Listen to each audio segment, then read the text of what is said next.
Hey everybody, what's going on? Rob Cesternino back here with Chappell. Chappell, how are you? Hey, I'm good, Rob. I'm good. Excited to be back here for this occasion. It's Uh, time. we're ready. We had been hearing for some time that Suits LA was here, and as two guys who once upon a time podcast all of Suits Mhm. and all of Pearson, I got my bib on and I was ready to eat. Yes, we did a daily podcast on suitspodcast.com every day, one episode of Suits a day, where it was the coolest thing I've ever done. It was so fun, but also so much of an I didn't know it endeavor, was the right? coolest thing you ever did. Podcasting every day and being able to say, like, I did that for like, because we did a lot of episodes. It's a lot of It's episodes. like Um, 120. Yeah. Yeah, and it like in succession, and then took a little like we broke Pearson down a little bit slower than that. But yeah, Hmm. so cool to do that and to say, okay, that's the thing that we did. So we had to check out Suits LA. Yeah. And of course, everybody in 2023 started rewatching Suits. And so the execs at NBC said, hey, can we get some more of this Suits? Bring us We more heard you had suits. the Suits. We need Suits LA, new Suits. New suits, new cast, new city, and a new show for us to talk about. And so yeah, let's find out what we all thought about Suits now that it's premiered. Yeah. So the Suits LA premiere came on Sunday night to a lot of ballyhoo. And we're going to talk a little bit about Suits LA and what is the differences and similarities here between Suits. They certainly share a lot of common DNA to this point. They do not share any common characters, but we'll talk about all that. Okay. Chappelle, up top, what did you think? Suits LA. It was a legal drama. It was comedy, but it was also legal, like a legal procedural, almost kind of in the same vein of Suits. But of course, in a different town with a different cast, learning new characters, new dynamics, different law firm. So it was almost like if Suits had moved. It's like, okay, we went to a different place.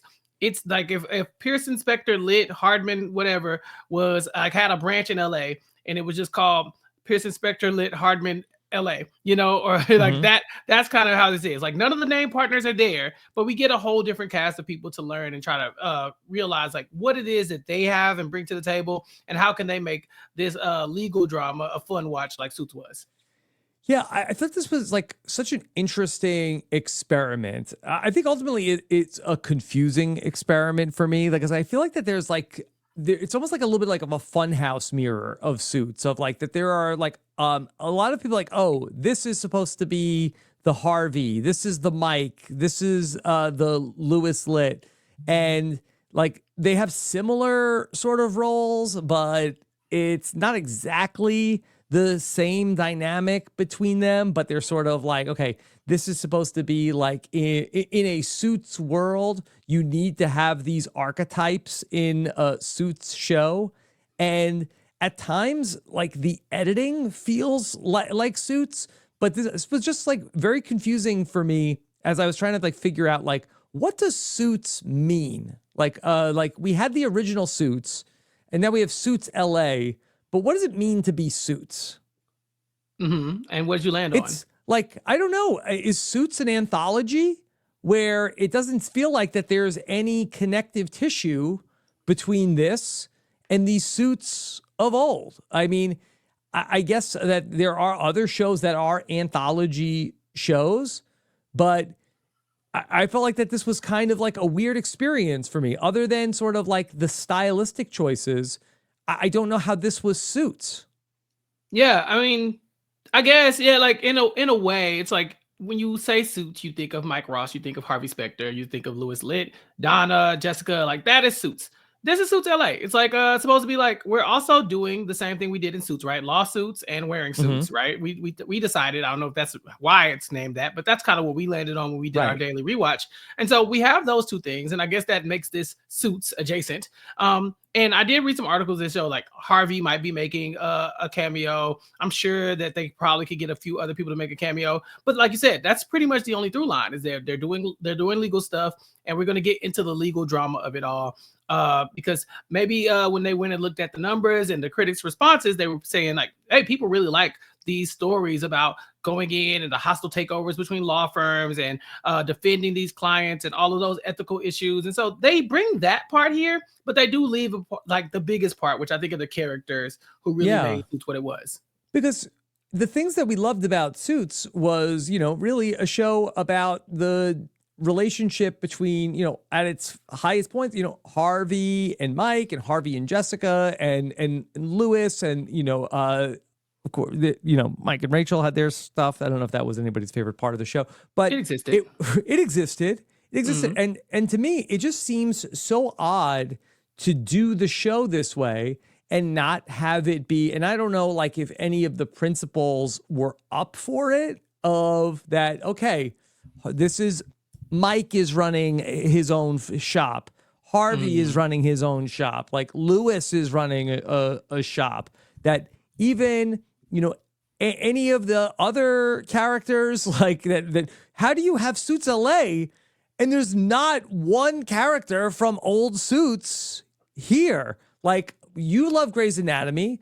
Like, they have Private Practice. Okay, we're going to take a character from the other show and do a spinoff around that show. It would be weird if it was just Grey's Anatomy East and you were just at like a totally different hospital that had no crossover from the people at the old Grey's Anatomy.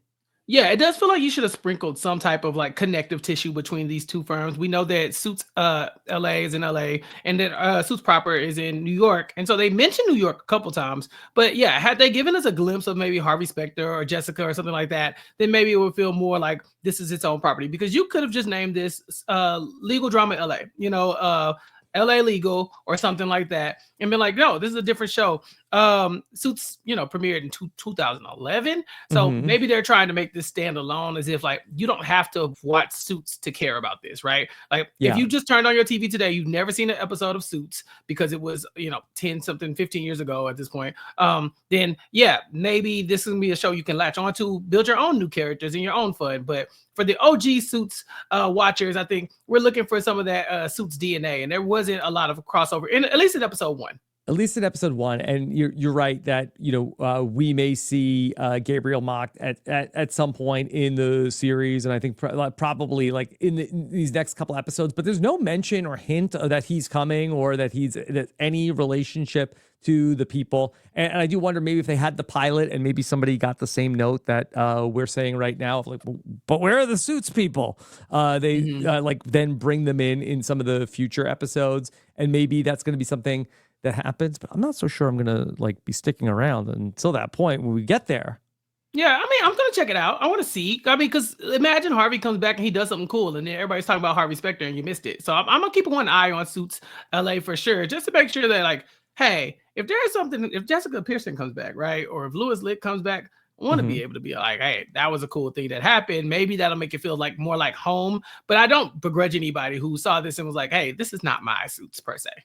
Yeah, and I know we live in a world where it's like, I just talked about one of the other podcasts, like the Chicago, one night Chicago shows of like Chicago Med, Chicago PD, Chicago Fire. And yeah, they actually do a lot of crossovers between those, but it's sort of like in the style of Chicago PD, here's Chicago Med. And maybe that's what they're going for. It's just like another law show in the style of Suits. Like, it has a very similar Suits soundtrack. It has a very similar Suits editing style. A lot of overhead shots that are similar to Suits. Yeah, it was like we took Suits, we plucked all the characters out that people had already grown attached to. We put new characters in there and said, go do your thing. They're making the pop culture references. They're, like you said, the editing is very similar. You're still getting the legal intrigue. You still got, like you said, the same kind of archetypes of these people, but these are different people, different characters. So yeah, I think if anything, that's the thing that is connecting the two of them, is that we found out that this format really worked for us for a TV show. Now let's see if we can remix the cast and see if that sticks.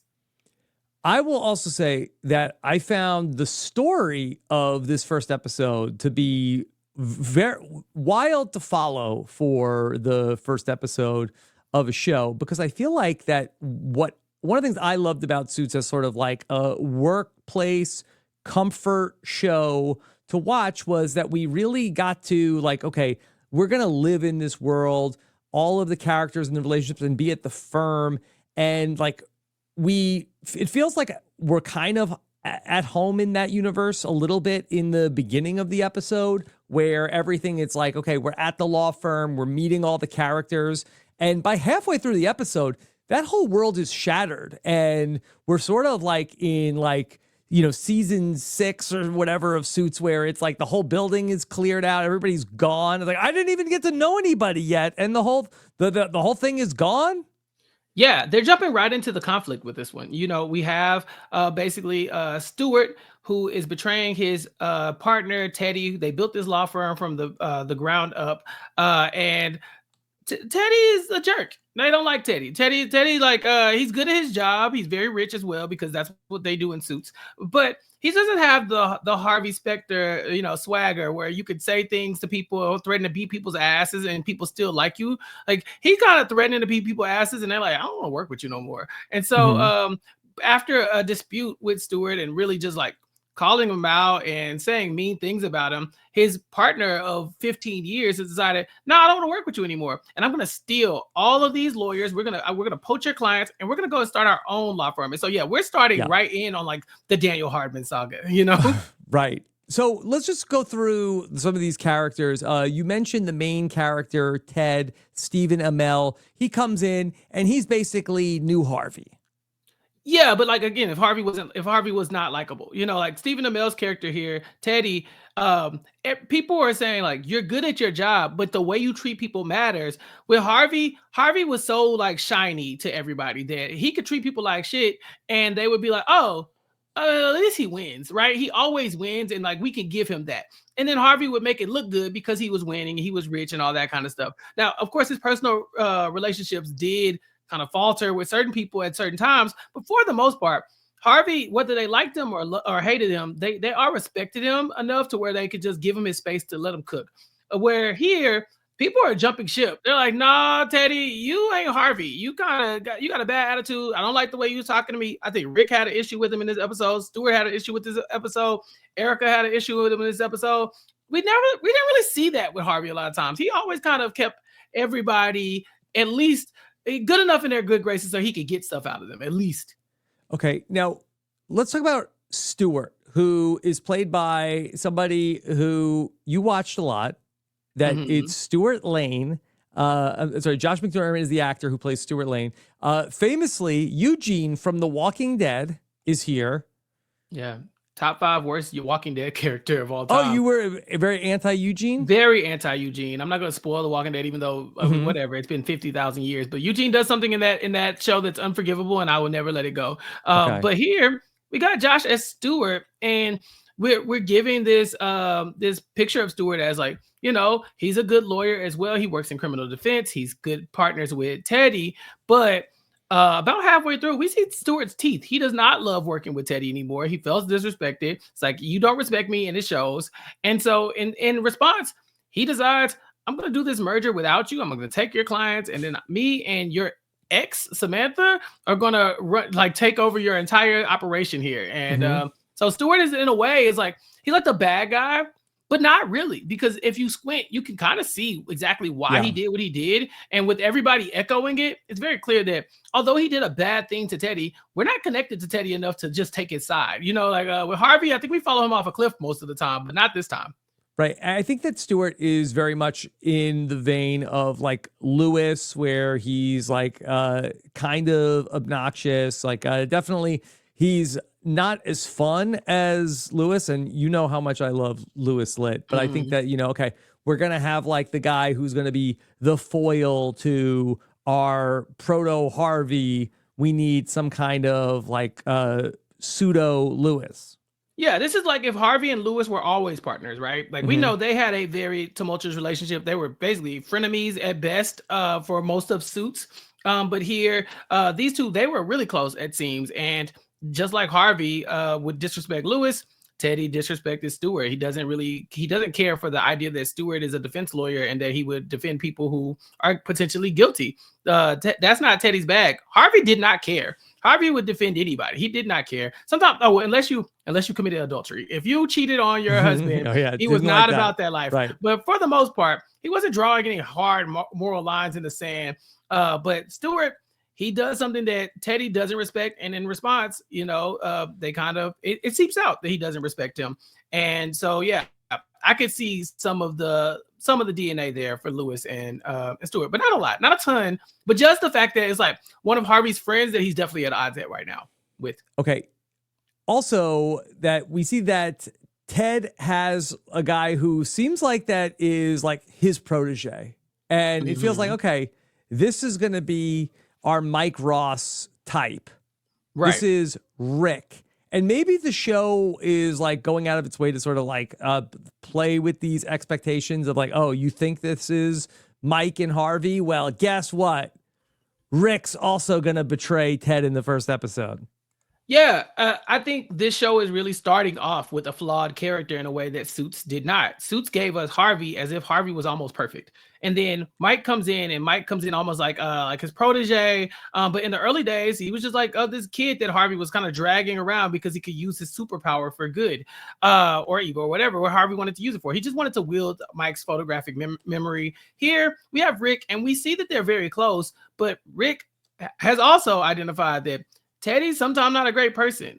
He takes pleasure in firing people. He talks trash about his coworkers behind their back. And he goes back on his morals when his law firm is at stake. Now, Mike Ross didn't care nothing about morals for the most part. He acted like he did, but he was also lying about being a lawyer the entire series. So he had no room or no leg to stand on. We rolled our eyes at Mike Ross constantly for trying to have the moral high ground on Harvey Specter. Like, sir, you should be in jail. But here, we don't get that from Rick. Rick kind of feels like, yeah, I support you, but not when you suck. And so I'm leaving too. And so we don't even get to see kind of the bromance between no bromance. Ted. No, we don't get to see it. We know it's there. Because even when after he does this big move and goes and helps Stewart, Ted is still talking about how much he would still like to have Rick working for him. And that's very Harvey and Mike. Chappell, I got to talk about some of the WTF things about this premiere of Suits LA. Okay. I got to talk about the storyline about Ted's family. Yeah. Okay. And let me just say, in case people are just, let me just set this up because we get this throughout the episode. Okay. Ted is like haunted by some experiences that happened back in New York. He's trying to get some sort of mob guy to testify, and that guy got kind of blown up from some kind of the mafia. They got that guy. And Ted is very shook by this. And he's having bad dreams and nightmares. And he wakes up and he is greeted by his brother. And his brother, I don't know if I can diagnose that his brother is, fair to say, mentally challenged person. This looks like he does have special needs or something special like that. needs Yeah, person. for sure. Right. Yeah. Okay. And he has this very cute relationship with his brother, who in some ways almost seems like a caretaker to him. Is saying, hey, don't worry, I'm gonna make you breakfast. I'll take care. You're having nightmares. I'll take care of you. And so, okay, this is a very sincere relationship between Ted and his special needs brother. Yeah. Eddie. Eddie. And we also get throughout the episode that Ted has a father who is in hospice. His father is dying, and he doesn't want to go visit his father. Yeah, that's correct. Also very Harvey, right? To have like a complicated dad issues. Yeah. And the people in Ted's life are saying, you need to go and visit your dad. And he's like, no, I don't want to do that. No, I don't want to do that. He's putting it off. And people suspect that maybe the fact that he hasn't forgiven his dad for whatever his dad has done is the reason why he's been so prickly, why Yeah. he's struggling with this. And so eventually he does end up going back and having a bedside chat with his dad on his deathbed. And it doesn't go great. The conversation with his dad pretty much lands on like, I'm going to let this go, but I have to first get closure by telling you that you suck. Yeah. So that's what he did. And he basically doesn't want anything to do with him. And, you're going to die alone. Okay. You're done. And, we see like several times throughout the episode, we see Ted interacting with Eddie. There's a lot of flashbacks and maybe like sort of like a weirdly tinted flashbacks. Is that what makes it Suits? If you have like lots of flashbacks? It's very Suits. That's very Suits, tinted and take us back 10 years or 20 years or something like that. And don't change the characters, just make them like the same exact character, just like dye their hair or something like that. Yeah. And we see a flashback of Ted with his brother, but weirdly, his brother is the same age in the flashback that he seems to be now. Yeah. By the end of the episode, it does appear that his brother he's no longer with us. His dad allowed his brother to get murdered, basically, according to Ted, or at least from his point of view. And he doesn't forgive him for this. Yeah. So this is the memory. Okay. This is the memory of his brother. Yeah. He's haunted by the memory of his brother. Ted tells a story that his dad was going to jail, and he says that he had the brother Eddie murdered so Ted wouldn't have to have this a burden? He said he let him get murdered. I think the mob is the one who took out the brother. I don't think he was like, kill him so that he doesn't have to raise your brother. Did the mob say, hey, we need a son from you? Like, and he said, take that one. It does sound like it. It sounds like that from Ted's point of view. They let him pick? No, that's the oldest trick in the book. Because the mob ask you, they ask you, hey, Chappelle, which one of your arms you want us to cut off? Yeah, don't do that. Don't ever answer that question. But yeah, it does seem like there was a situation where maybe he could have saved his brother and he did not. And Ted holds that, obviously would take that very personally from his dad. He's like, what you did is unforgivable, and don't try to make it sound like you did it for me, because you didn't. So I really want more information about like what exactly happened with the mob, because this is nasty business if you just let your son get killed. And he didn't even come to the funeral. He didn't come to the funeral. Yeah, but he didn't have. He felt bad, or probably because he felt bad. Yeah, he let his child get murdered. Now it would be crazy to have a hit on your child. I thought it was his fault. Yeah, well, it does sound like it happened because of his actions, but it does not sound like he was like, all right, I'm going to jail. I can't have Teddy boy raising Eddie boy. I gotta kill him. Like that definitely didn't happen. Yeah. Like also, Teddy and Eddie. I mean, what are we doing here? I mean, Ted and Eddie are both nicknames. Like Ted isn't a real first name. Yeah. Okay. Yeah. Aren't they the same name? Ted is a nickname for Ed too, right? I don't know. Yeah. Dad didn't think it through. But then we find out at the end of the episode, that Eddie. Okay, now is Eddie a figment of Ted's imagination, or is he a ghost? I think it's safe to say he's a figment of his imagination. I don't know, because he's like talking to me. He said, "I'm gonna go make you breakfast." Have you ever seen a ghost make breakfast? He holds the picture frame. That's how you have to know it's imaginary, because how many ghosts do you know can make breakfast and hold picture frame? What the hell? Can Casper hold a picture frame? There was no ghosts on Suits. Was there a ghost on Suits? It's hard to know. We watched 100-something episodes in a row. I really don't know. I'm assuming there wasn't. I believe you.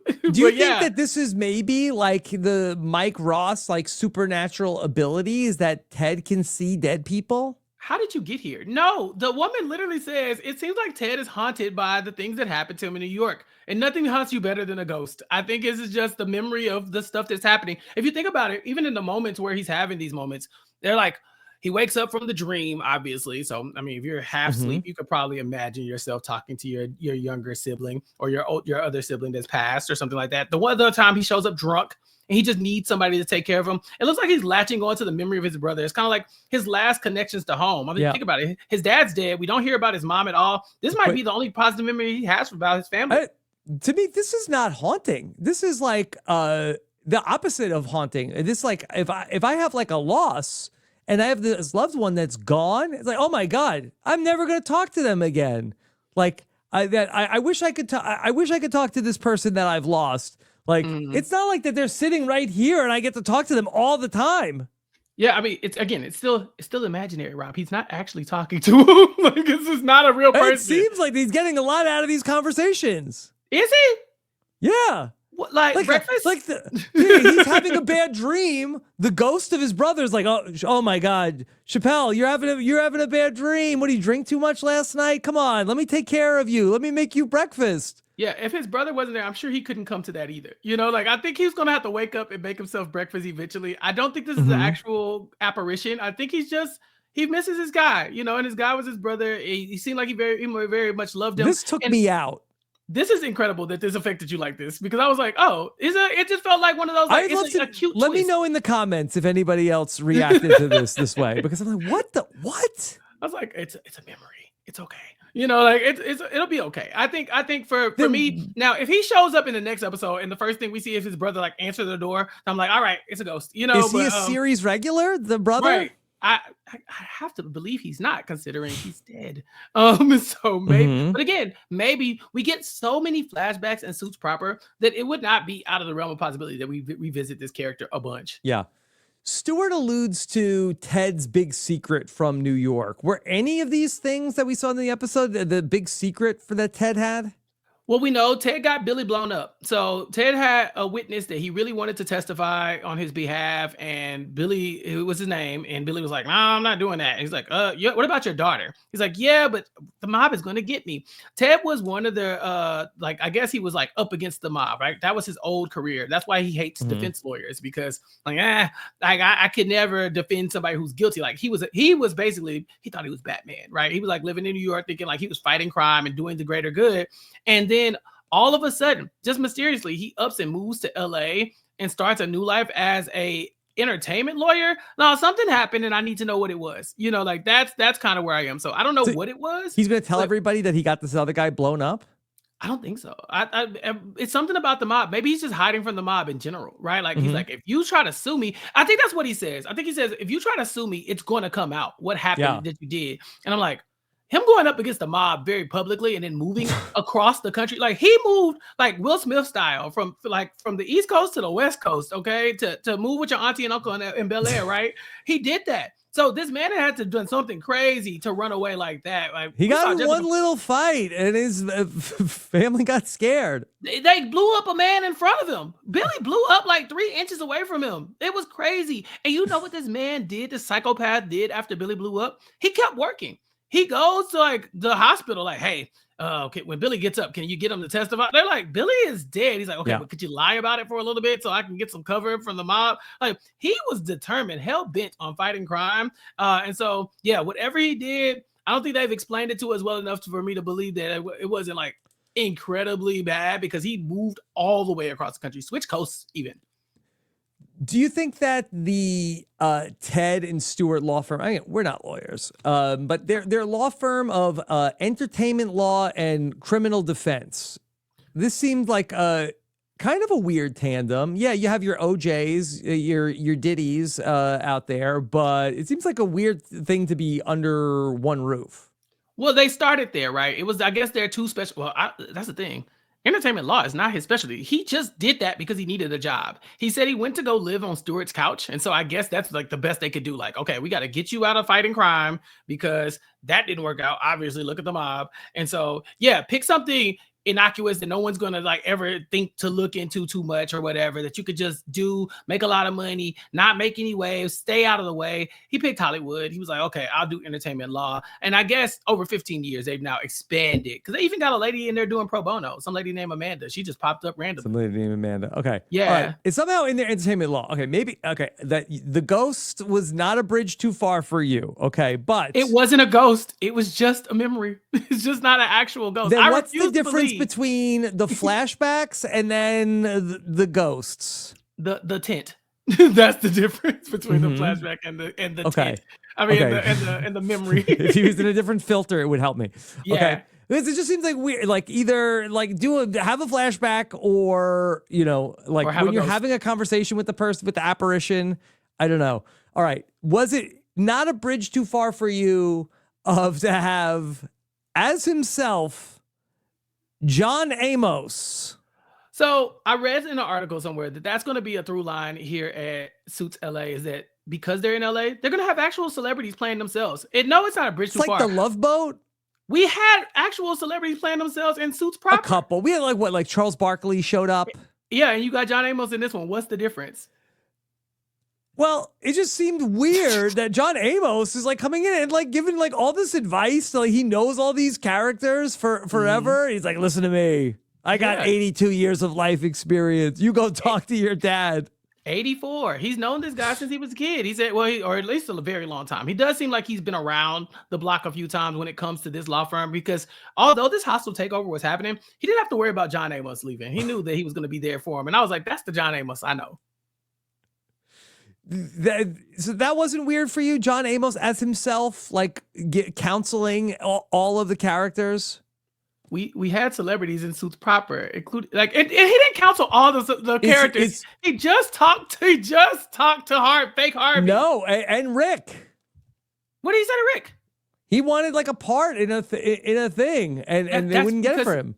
Because they work for him. Mm-hmm. He wants an audition. So he goes to his lawyers and like make the call. The lawyer's like, we don't really do that. It's entertainment law. He's like, I've been here forever. Make the call. So yeah, it's like, I don't think he counseled Rick. I just think that he went to him because he wanted fake Harvey to do the thing, right? Where he pulls the string, get him an audition, working for Hypnotic. That's the thing that threw me off. Like, bro, Hypnotic. But he wanted the job. Rick decided to do it for him. So like Charles Barkley, and I'm not sure if like maybe there was another famous person or two. Like, so Charles Barkley like pops up like in like season 5, season 6, and he's like out to dinner with Harvey, and they're joking about how these and it had been like a joke for seasons that Harvey is like friends with Michael Jordan and everything. But it wasn't like Charles Barkley like in the first episode like, okay, listen, Jessica, this is what you need to do. Like has like the key strategic advice of like what it's John Amos is responsible for Ted going to go see his father. Yeah, one of the million people who told Ted, but Ted was like he's too pig-headed to see it. He had to hear it from John Amos. I mean, at some point, somebody had to get it through his head. But I think that, it had got to the point where everything had gone crashing down, right? Like at least 5 people had told him he was awful. 3 people had told him that he needs to like clear things up with his dad. And so John Amos comes in as like the heavy hitter. He's the last line of defense. He's like, hey, bro, stop being stupid. Go do this. But yeah, I think because this is LA, we're going to get a lot of celebrity cameos this season, and they're going to be playing themselves or probably like versions of themselves. And I think that's going to be pretty fun to track. Okay.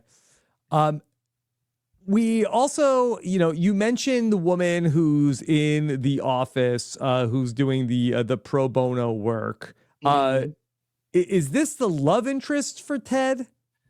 So I couldn't understand if he was more Harvey than not, right? Because if it was Harvey, this is just a random lady, right? Like they're probably like they'll have sex and then she'll disappear, she'll appear, whatever.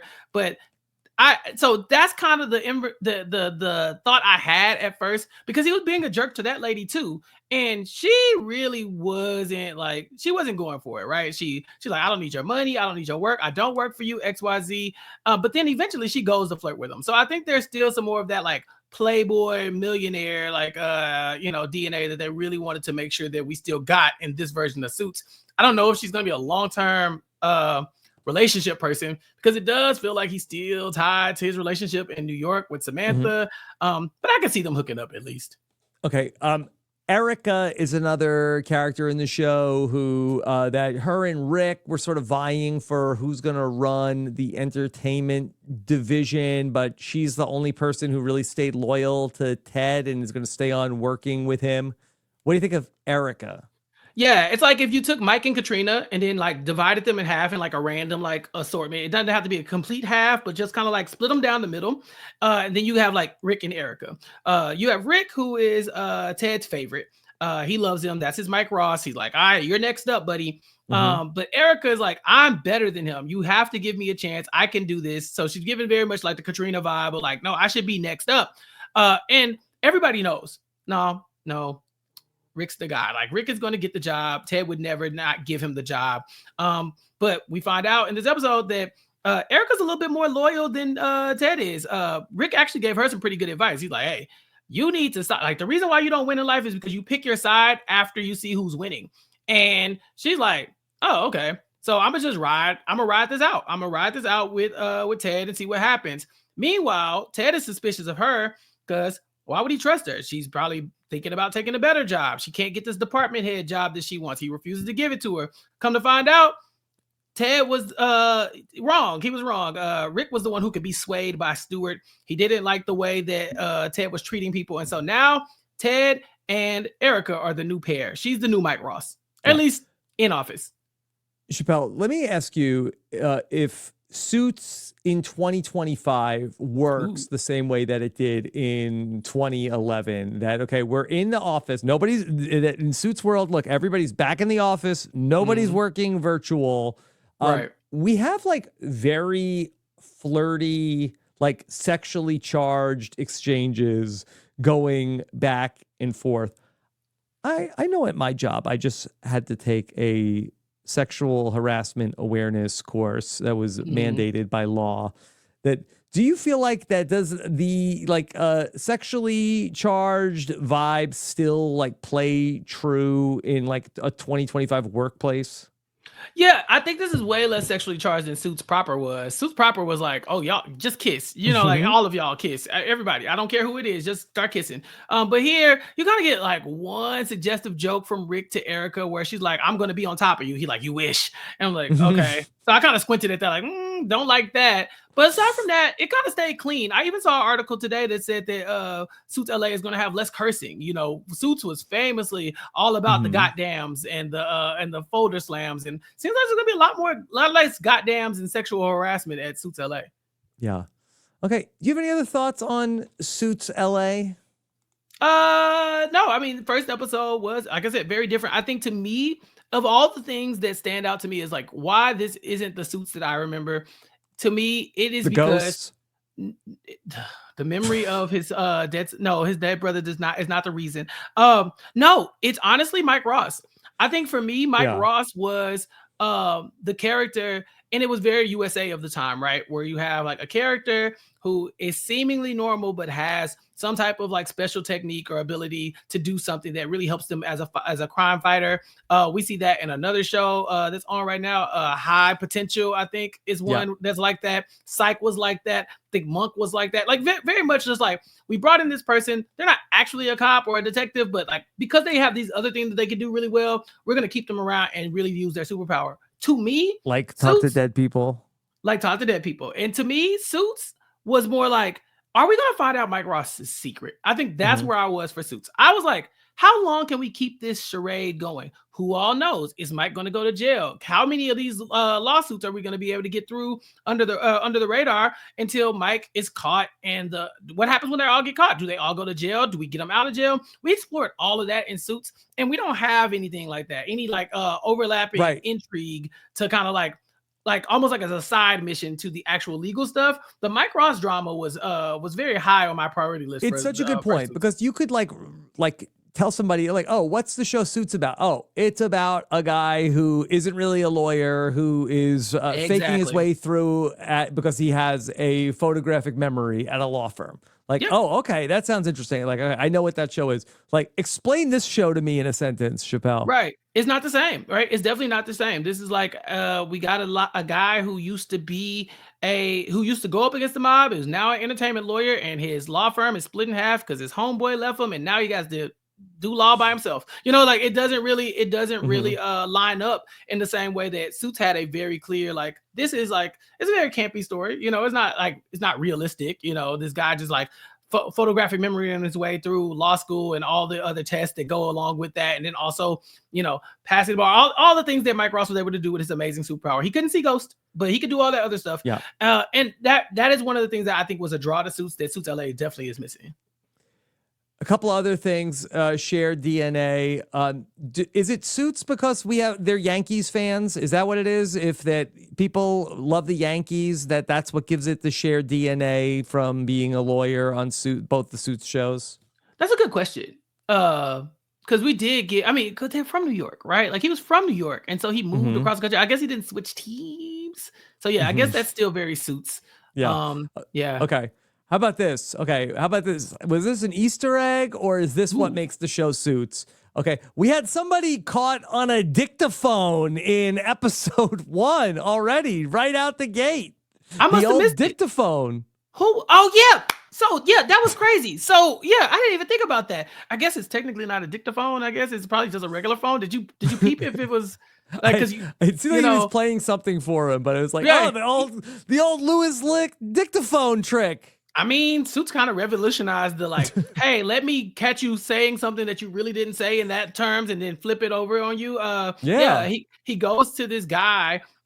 He goes to Stewart basically, and it's like, Stewart, you can't be leaving the law firm and taking on my clients and my lawyers and all this other stuff. He's like, do you know what you said about your lawyers? You call them fat, lazy, and dumb. He's like, yeah, I know. But now he takes the recording of him saying, like, your lawyers are fat, lazy, and dumb. And he takes it to the lawyer, like, ha, I got him. Why like, would he say this? why would he say that to me? And then the nerve of Teddy to go back and be like, yeah, he is kind of fat, lazy, and dumb. Like Ted, like no wonder Rick left. You suck. You're a horrible boss. I would have left too.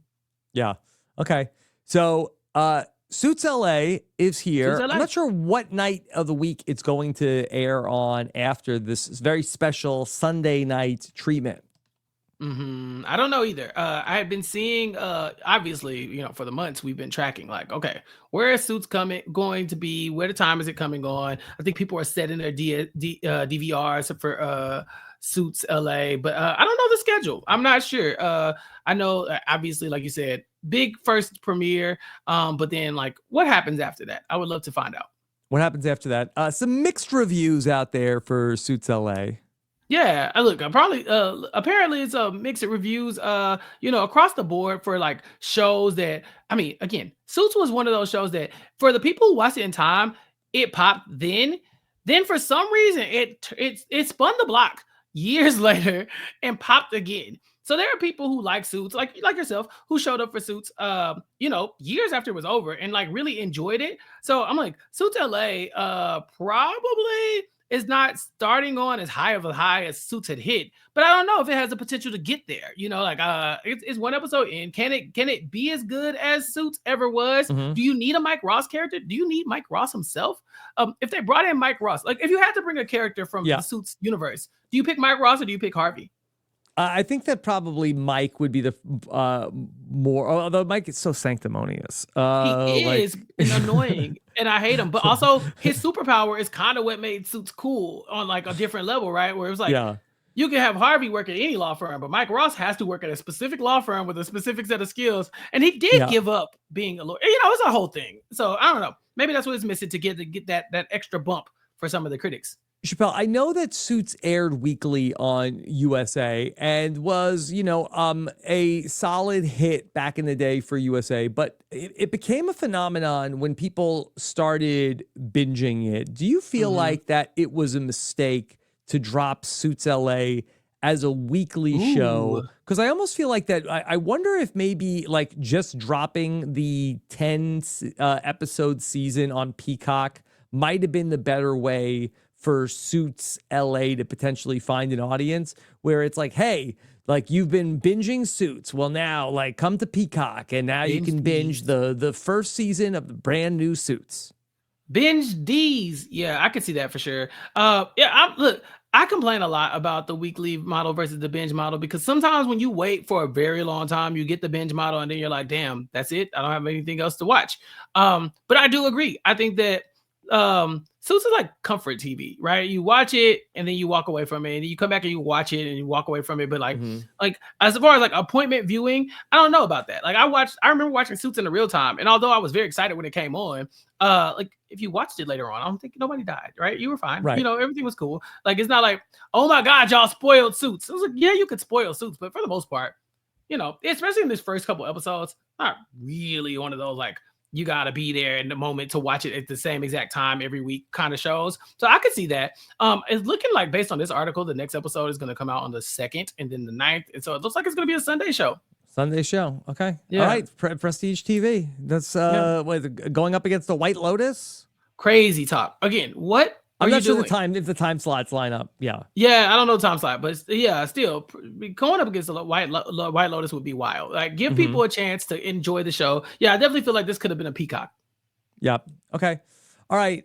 That's Suits LA. We're not going to do weekly coverage of the Suits LA, but look, if there's something that is like something earth shattering, we get like a big, huge like storyline reunion of the principals that's worth checking out. Not opposed to jumping back on and talking about it again, but we're not going to be doing the week to week on Suits LA.